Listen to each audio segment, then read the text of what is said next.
we want to make sure that that's not telegraphing. This is very, very important because inside punches are not as necessarily strong sometimes as our hooks, but they can be more effective because they're not telling people what's going on. So I'll tell you what I see as a problem when I'm teaching certain students sometimes is because we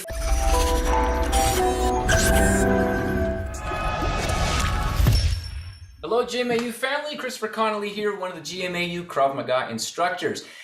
Okay, this is going to be a very quick lesson. We're going to talk about one of the problems that can happen on our straight punches and how to rectify that problem. Now, if we look at what a straight punch is, any sort of inside combative, what we want to remember is that because it's on the inside, we don't want it to telegraph. It shouldn't telegraph. Now, a hook is always going to telegraph because it comes from the outside and it comes in. Even a hook that's set up still comes from the outside and it comes in. It has that telegraphing property to it.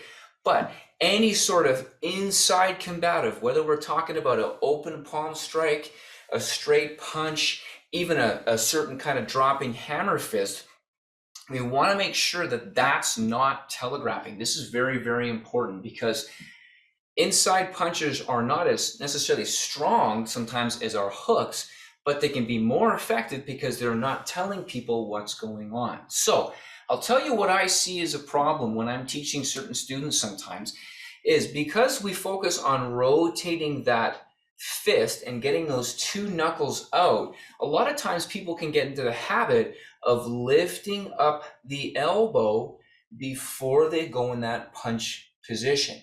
Now, this does a couple of things. The obvious is it telegraphs. So the elbow comes up. I'm telling somebody what's going on, as opposed to having the elbow down. It comes up, I rotate, and I punch in. And we also lose a bit of power when we do this as well.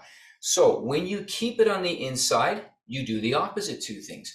You just drop like this, making it more direct, faster, with no telegraphing, and it puts your body behind the punch a lot better because you're not separating the arm from the body. We want to kind of have that support coming in, especially if this is sort of a stepping jab. Like if we're stepping into this right here and we're really fully committing to it, we want to put the body behind it.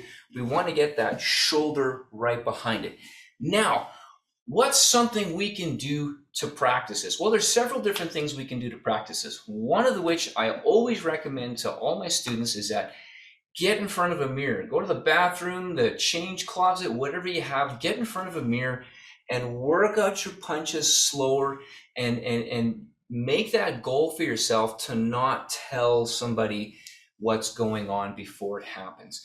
The second thing that we can do is we can look at sort of the general mechanics of the punch itself. Now, traditionally in boxing, we will have sort of that dropping fist, those two strong knuckles are coming out in a straight line and they come first. There's that rotation. Some martial arts even teach the rotation at the very end, so it's to sort of tear and do a little more damage.